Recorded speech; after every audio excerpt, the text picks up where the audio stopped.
pray for my mother.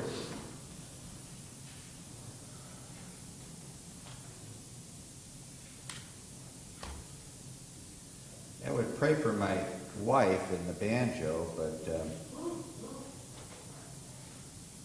We'll pray that your wife's the... I learned 5 hours of the Ballad of Jed Clampett is, Well, Earl Scruggs is pretty hard to follow, Well, all the guys I've ever gone to, they would be teaching, not this guy, but he does the guitar, and he plays the guitar. He never liked an acoustic, he plays electric guitar. I mean, probably does rock and roll, and he does gigs, and he's probably my age. But he's done a lot of things. He used to be a lumber grader in Florida. And he had an apartment. What is that? What is that? Well, I have old folks. They still grade lumber. You cut the tree up, and they had to grade it. Well, what's it good for? Did the lumber study? This is to be, pulp for. This is going to be in the newspaper. All out of the same tree. This board can be the studs in here. This board can be this, and this board can be furniture. They grade it. Probably the way it was cut and so on. But he says you have a hammer. It's 4 sides to it, and they stamp it. There's 4 different grades, and you take a test. You have to be pretty fast. He's done a lot of different things. Anyway, not this guy said, but no, this guy says it too. He says he's not world class. They can't play as fast as Earl Scruggs. Can't do it. But all the other guys I've ever had said, "Are you sure you want to do this? Why don't you just learn the guitar?" Just learn the guitar. So he's got a machine. He said you need to get one of these machines because I had a guy I went to college with. He played the accordion, and he was really good. The guy that Myron, whatever his name is, on Lawrence Welk, they said as a kid he played 8 hours a day. 8 hours a day to get there. And so he said he would slow the tapes down to figure out the fingering. There's no way to learn it other than you can't get a book. He said you need to get a machine like this. So you slowed it down. I'm at 50. He said he slowed it down, cut it in half, and I could keep up with Earl Scruggs. And it sounds just like Earl Scruggs. So then he went to 45%, and I did it. And then he went to 40%, and we still did it. So hopefully I'm at 30%. If we get to 20, but we're getting there. So the wife says it actually sounds like it. So if you slow it down and play it right, it does sound right. And then they say that Deliverance song, they said no one can do that. Really? Yeah, nobody can do it. That's not on paper. He said the guy that does it, he's upstate New York. He said there's a lot of these people from New York. This guy's from upstate New York, and they just do it. And they probably never do it twice the same. And so it's not on paper. So then the one I have, he said, well, that's probably not how it really goes. No one has it. It's not on paper. They just do it. And that's basically how I play the piano. A lot of times I don't play it through the same way twice. We are preaching on church attendance. Specifically is the topic. Meaning Sunday school, Sunday morning, Sunday night, and Wednesday prayer. So we'll preach on that. So hang on to your hats. We will preach on that today. And today you might hear something that you may never heard before. And we'll keep it a big secret so that the other Baptist preachers don't get all offended. So. You mean like a good joke? No. Yeah, the two cabs crashed in Long Island. Did you hear about that? They crashed, 2 cabs. And 30 Scotsmen were killed. All right, we'll go on from there. At least that's the joke. 30 what? 30 Scotsmen were killed. No, 30. What crash you got? 2 cabs. 2 Taxis. Yeah, 2 taxis. Yeah, two taxis crashed along Long Island. 3 Scotsmen. I heard it on television the other day. I thought it was pretty funny. I thought Huh? Scott, Can you explain for the shelter? Well, and for the shelter, well, the old saying about, certain groups that Scots are very tight. How does it, they you got a say? lady over here, you might offend over here. Oh, I Over don't know. there. I probably have Scots, I don't care. We can't get offended by I that thought stuff. a Scotsman was a camping refrigerator. A what? Camping refrigerator. Scotsman. I don't know. Let's move on. Well, Acts chapter 20. All right, we ended here at verse 7. And upon the first day of the week, the disciples came together to break bread. Father, bless our lesson, our preaching today, and that we would be nourished by the challenge today, and that we would be under conviction about meeting in your house now. In Christ's name, amen. The breaking of bread.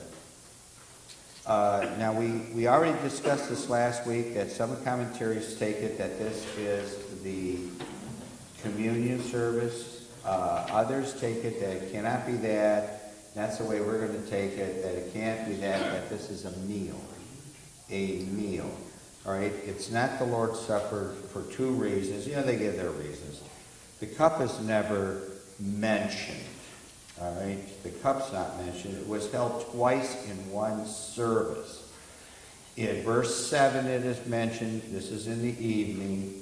And so that would have been the dinner meal. And then in verse 11 was at the break of day, so that would have been breakfast. So it was held twice,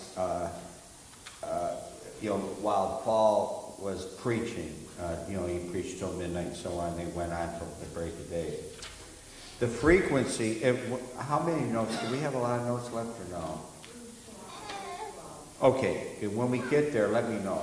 Just interrupt me, and then I do have a lot more notes. I plan to finish the whole chapter. All right, frequency of the Lord's Supper is given. We may as well discuss it, the communion service. First, it's an opportunity to do that. 1 Corinthians 11.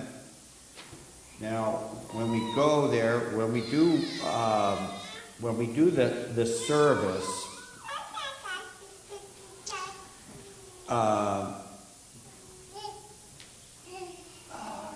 it's kind of like this.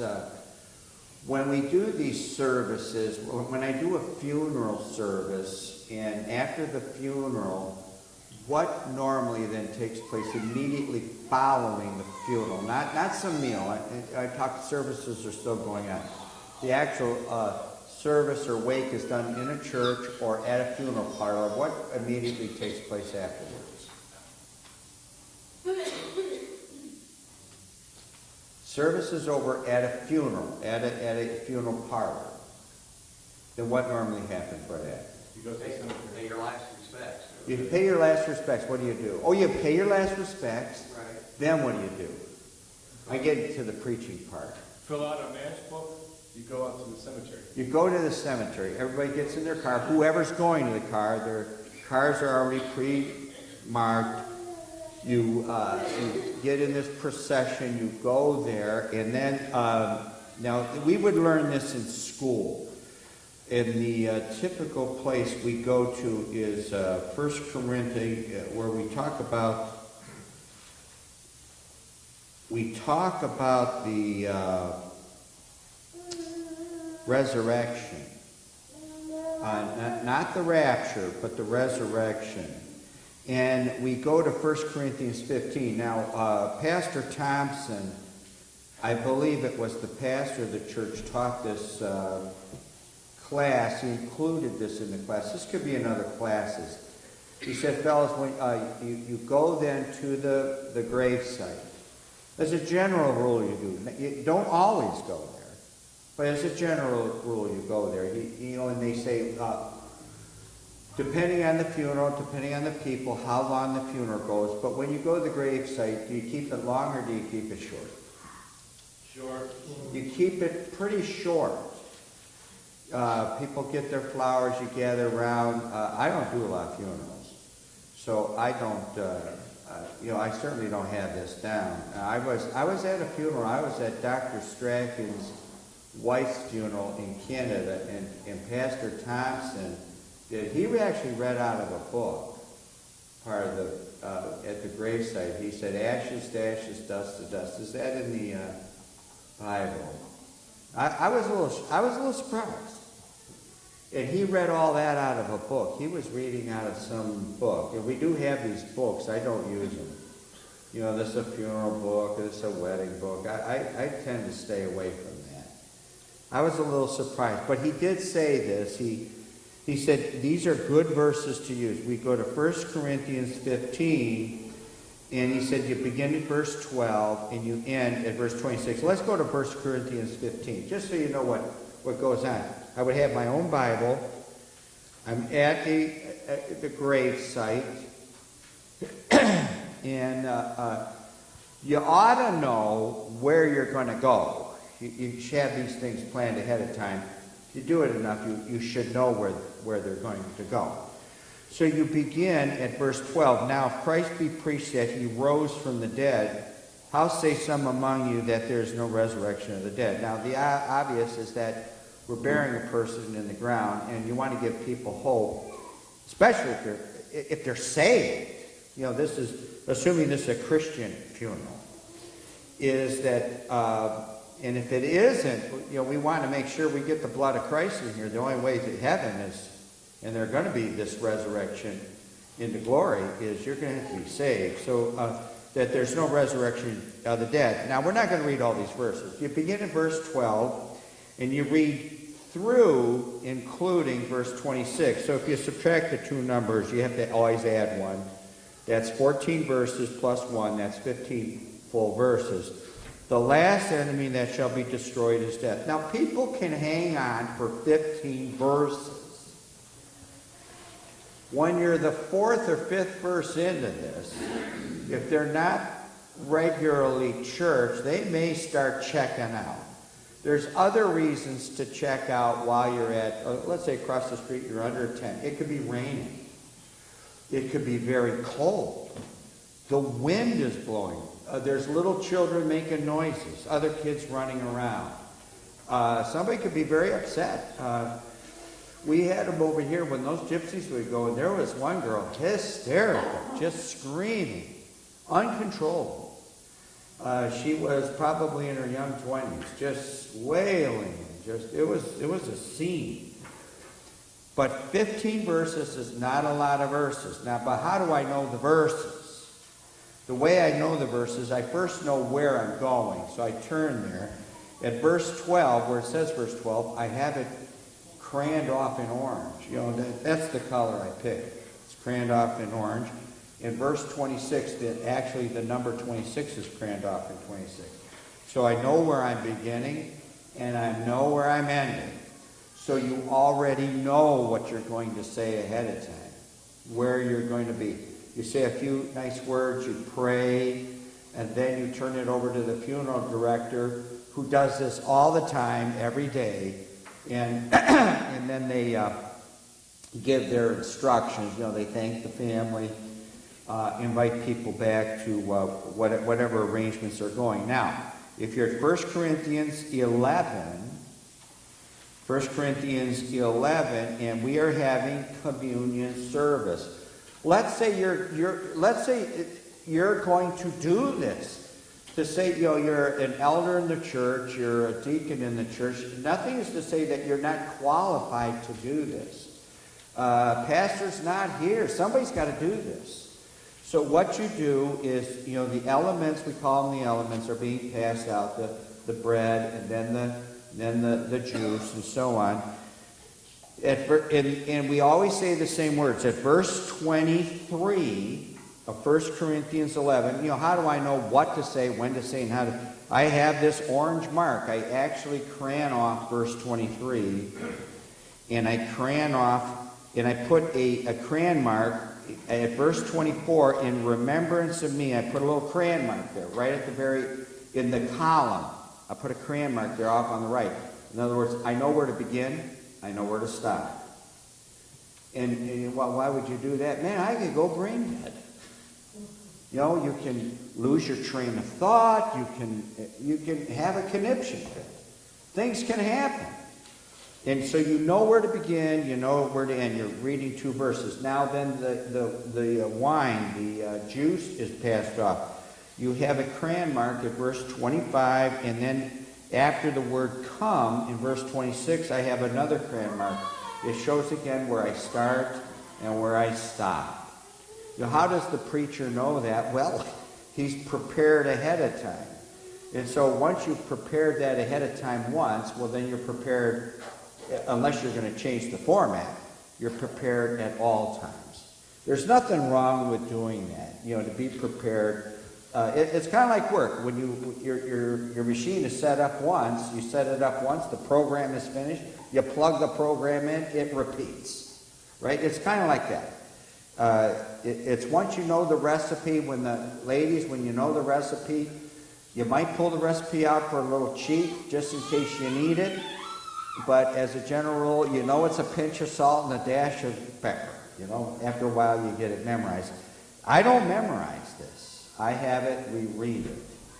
And then you read it kind of authoritatively, because you want people to. It's not to be loud, it's so that people can hear. All right. Back, if you would, to Acts. I'm sorry. Stay at 1 Corinthians 11. 1 Corinthians 11. I didn't finish that up yet. The frequency of the Lord's Supper, we're talking about that. Now, before verse 23, let's, as a example, verse 20 in 1 Corinthians 11. When you come together, therefore, into one place, this is not to eat the Lord's Supper, for in eating everyone taketh before other his own supper. One is hungry and another's drunken. So it wasn't done in brotherly love. I mean, everybody was bringing their own box lunch. Some was bringing Kenny Kings, others bringing Chick-fil-A, and others bringing their own that they made in peanut butter and jelly, and others were so poor they didn't bring anything. And it got to be some kind of a madhouse. And Paul preaches about then the Lord's Supper and to cut this out, this eating out. So the cup was never mentioned in Acts 20. It was held twice in the same service, same evening, morning. And now the frequency of the Lord's Supper, how often is this to be done? Verse 26, for as often as ye eat this bread, meaning it is left wide open. It's left wide open. Now, if we go back 2,000 years, how often did they do? I'm not talking about eating a roast beef. I'm talking about the Lord's Supper and communion service. How often did they do it? Let's guess. I would have to say they did it every week. Every week. They did it every week. I don't think that's my personal feeling. I could be wrong. I don't think you have to go far to prove that they did it every week. So the frequency of the Lord's Supper is given there. As often as ye drink, as often as ye eat this bread. Verse 25 and verse 26. As often as you do it. But it does leave it open for the general congregation to decide how often that is done. The least amount of time Baptists do it is how many times a year? As a general rule. The least number of times throughout the year. Once? You might be right. Once. When would you do it then? Easter. Yeah, I didn't even think of Easter. Boy, that's the first one. That's knee-jerk. I should have thought of that. Easter. Another time. Pardon? Christmas? Give me another. Now we're up to 2. But at least once, we're saying. I think the least number we would learn at Cleveland Baptist is quarterly. You do it every quarter. And Easter would be one of those times. Probably somewhere around Christmas is another. And then I think we would decide to do it sometimes we decide to do it every sixth Sunday, every month and a half. That takes it up to more like 10 times, something like that, or 8 or 9 times. So it's kind of wide open. There's no set schedule. The Lord's Supper. 11:20, this is not to eat the Lord's Supper when they're coming together to eat food, literal food. This is not to eat the Lord's Supper. So the difference between the Lord's Supper and a fellowship meal. Folks, we ate last week. That's a fellowship meal. That is not the Lord's Supper. Communion, 1 Corinthians 10.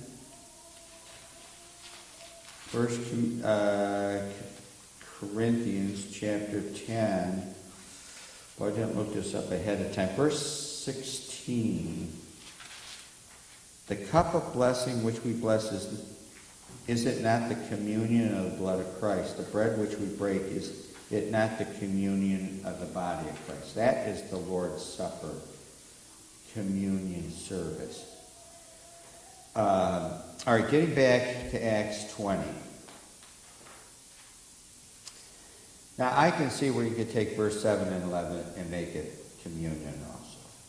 All right, it's not going to make a difference in the performance of your life down the road here. Paul's preaching. I've heard it go both ways. Paul's very boring. A boring preacher. I've heard that. I've heard Paul was never boring. Heard that. So you get the whole gamut on that. Paul's preaching. Hungry hearts don't watch the time. Some of the best sermons I've ever heard. An hour goes by. Really good sermons. Now this morning, I don't know how long it's going to go. I usually go 12 pages. Last week I went a little longer when I preached on hell. I went about 10 minutes longer, and today, this is going to be different today. And we're going to do a scene or an act in a continuous play. We'll do that. That'll be our text is going to be 1 Samuel 20, and we're doing the whole chapter.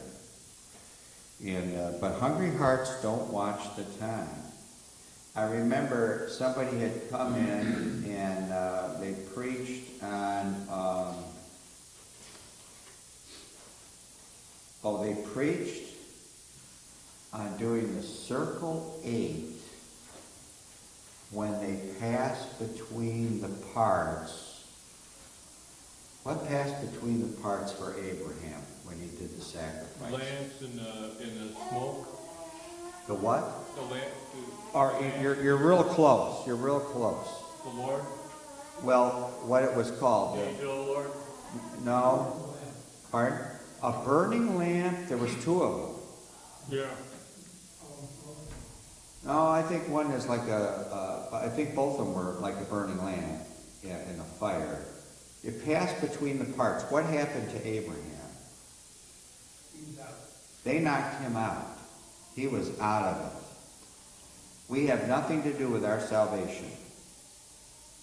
But he went an hour or an hour and a half. I remember the preacher, Johnny. Anybody know a last name? Pope. Anybody ever hear Johnny Pope? I'm pretty sure it was him.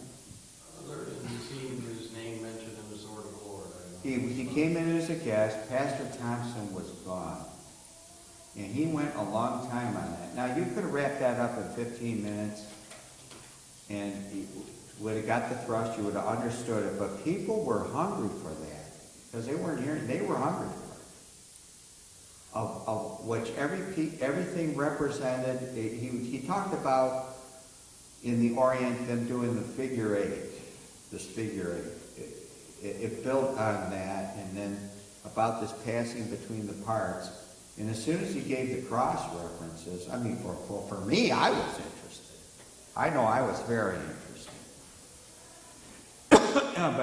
But people had come, when the pastor came back, people were commenting to the pastor, because I don't know if he said it in church or he said it in class, that how long he went, but no one paid any attention at the time. At least I know I personally did not, because I was so interested in the sermon. And hungry hearts don't watch the time. Verses 8 and 9, this is Acts 20. And there were many lights in the upper chamber where they were gathered together. And there sat in a window a certain young man named Eutychus, being fallen into a deep sleep. And as Paul was long preaching, he sunk down with sleep, fell down from the third loft, and was taken up dead.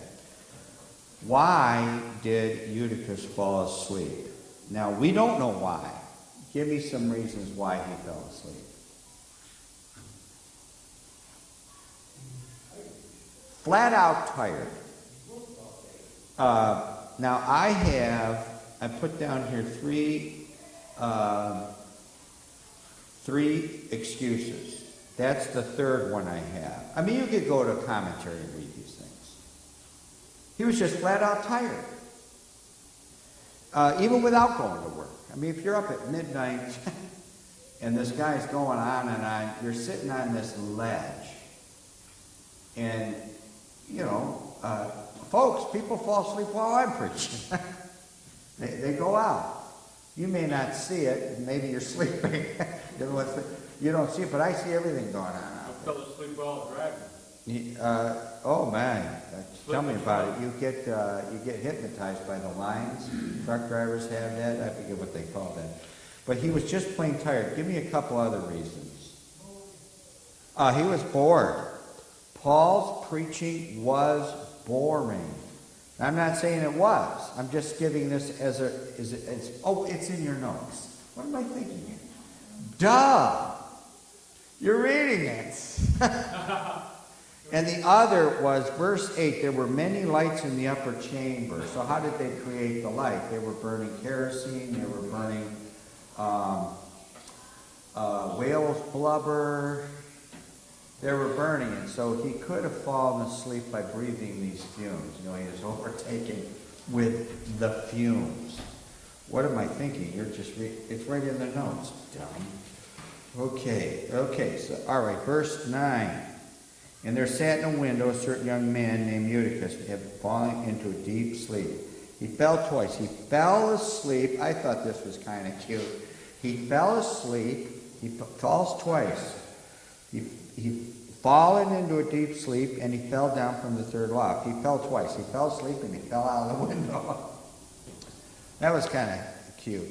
Is there a meaning to it? I don't know. He falls twice.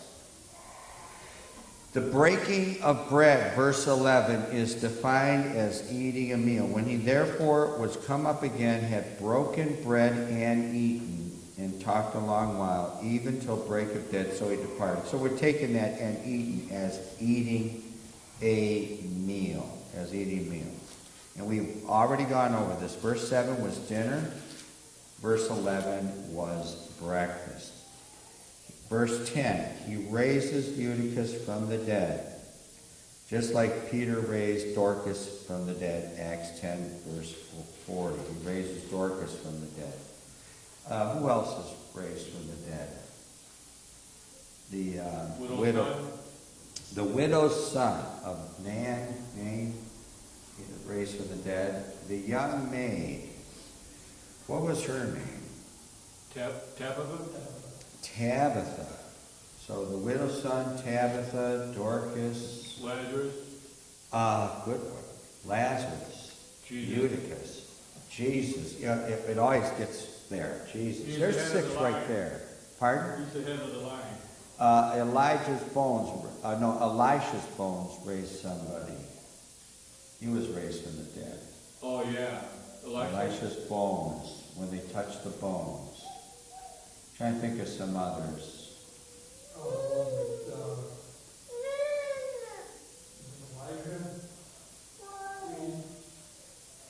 Oh yeah, you know what? The boy, the great woman's son was raised from the dead. You're right. That's 7, 8. There's a few of them. Now here's the mistake the charismatics make on miracles. On miracles. You find these miracles in the Bible, the healing of blind people, healing of leprous people, and it comes kind of in spurts. I've read this word, kind of comes in spurts. You have these raisings of the dead. Well, folks, this is a period of 6,000 years. Well, the mistake, one of the mistakes the charismatics do is, well, we're raising everybody from the dead. Everybody's getting healed. You know, all these blind people, you know, if you just had enough faith, that we're all going to, in other words, these miracles, it wasn't zillions upon zillions of these miracles. They were kind of spaced out and few in between. The only one that performed a lot of miracles at any one time was Jesus. Then they were all healed. Other than that, you've got to go a long way to find these. It's not as repetitious as people make it out to be. Yes, sir. I don't know, I cut my hand so many times it heals by itself.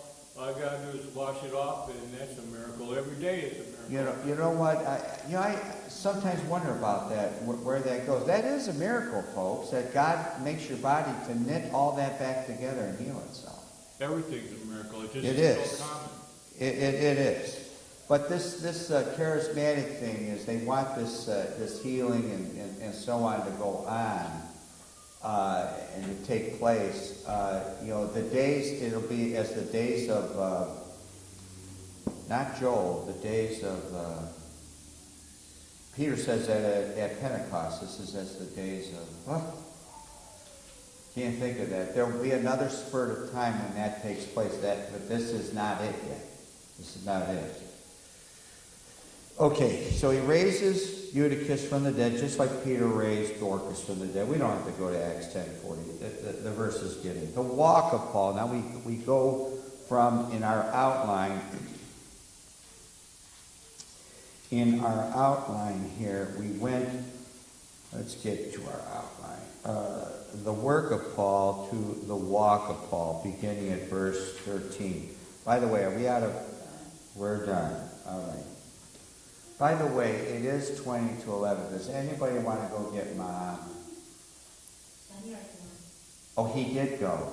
All right. Anybody can be, but somebody has to watch Grandma. That's the key. Oh, he's going to. Okay. All right. The walk of Paul, verses 13 through 16. We have a paragraph marking at verse 13. Another paragraph at verse 17, so it's 13, 14, 15, and 16. The walk of Paul. Well, and this is a literal walk. I mean, he physically walked. Paul walked from Troas to Assos about 30 miles. He walks about 30 miles. Anybody here ever walked 30 miles? You have. In the army. Oh, in the army. Yeah, you know, I was never in the army. You know, they go on that 20-mile hike with a full pad. There's a lot of things you can do when you're in a group that you can't do by yourself, like walking.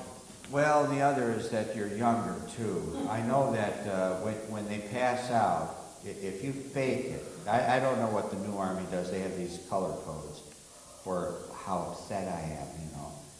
And but in the old army, if you catch yourself and you fall, you're collapsing, what does the sergeant do? He takes you out back and lets you have it. They wait till you hit the mat, and you're out, and then they don't bother you. And they make sure you collapse. But Paul was very energetic, and Paul's getting older, and he's still got a lot of energy. There's a lot of old people that have a lot of energy, and there's a lot of younger people that don't have energy.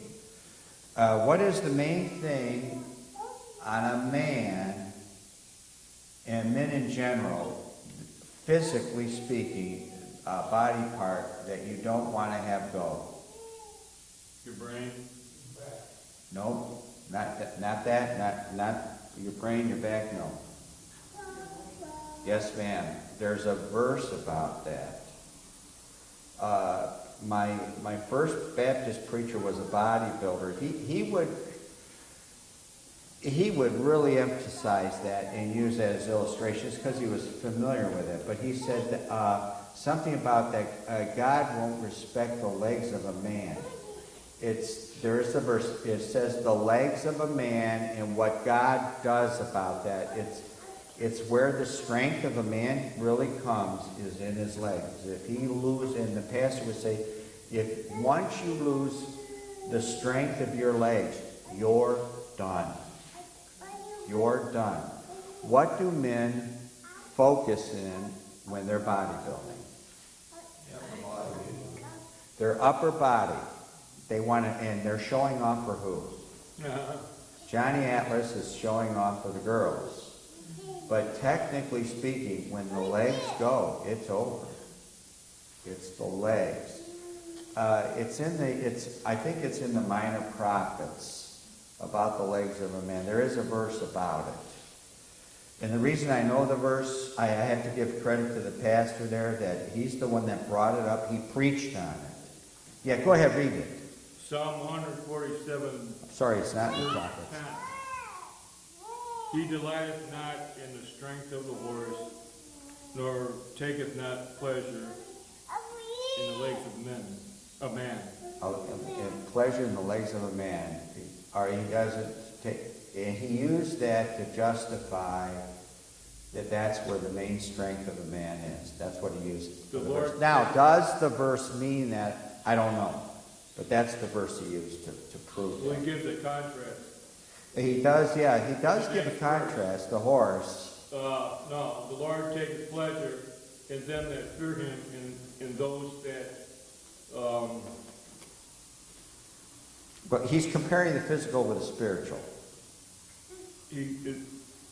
he takes pleasure in them that fear him, and those that hope in his mercy.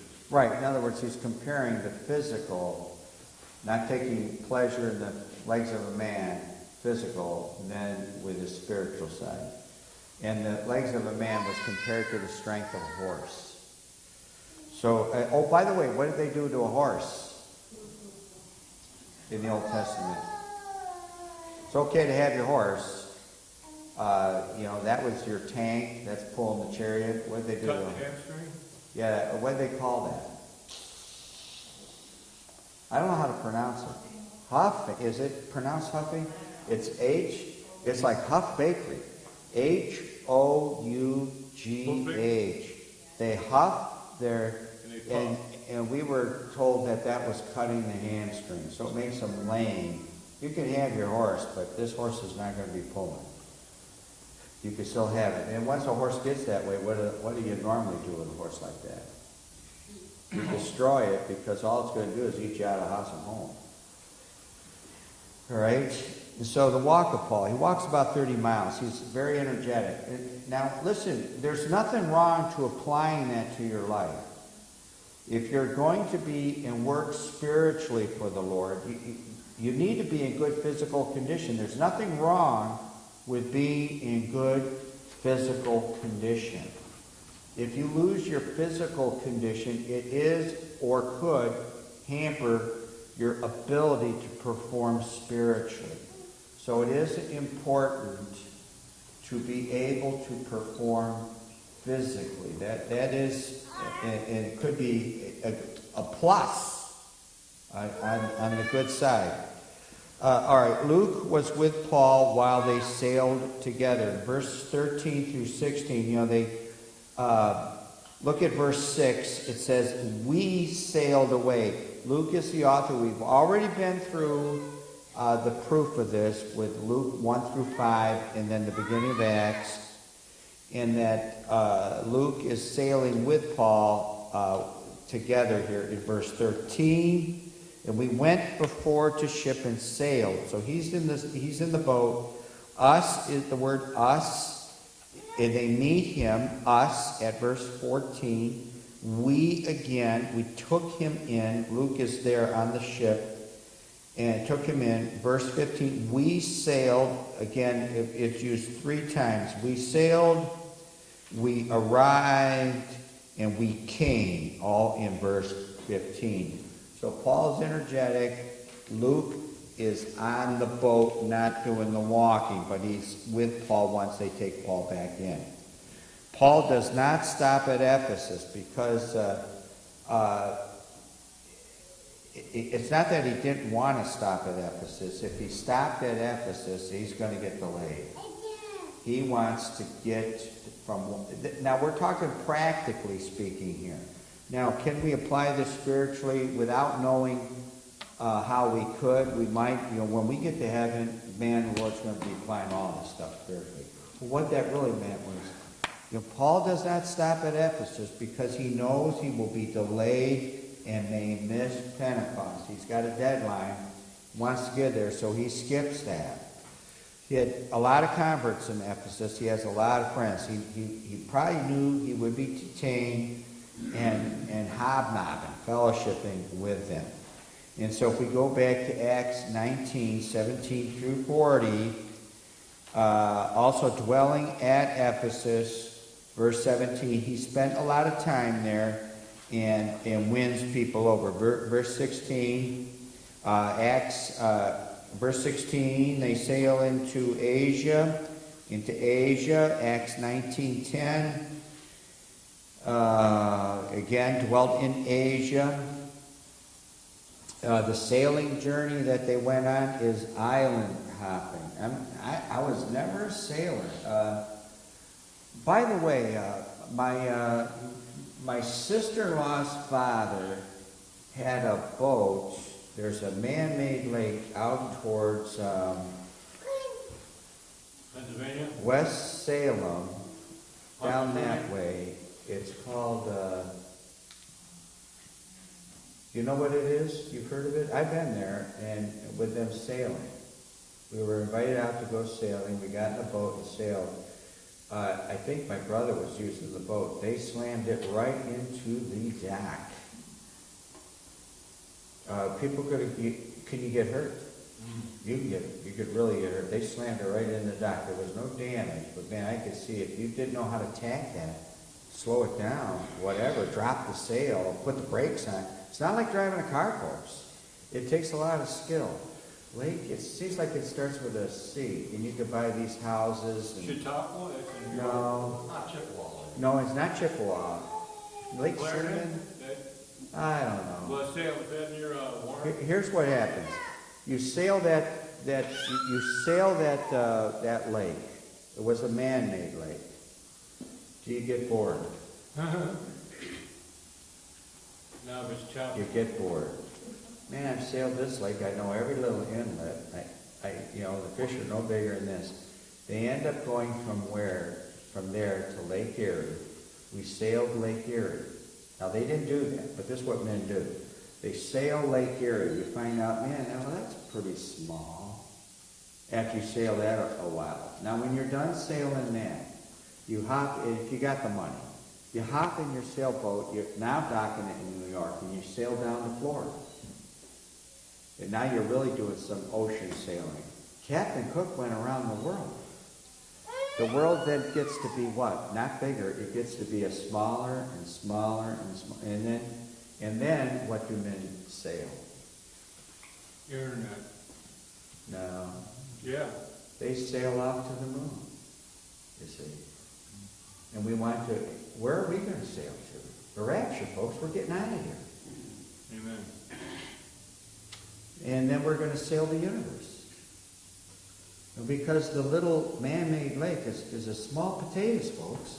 Gets to the next body of water, to the bigger body of water, and we find out this ball is just a little speck in the universe. So the sailing journey is island hopping. It does name them off, and we name them off here. Chief port of Lesbos, Chios, Asia Minor. The one was near Ephesus, and one was south of Ephesus. Now we're going to get to Paul's plan, and we are going to stop here.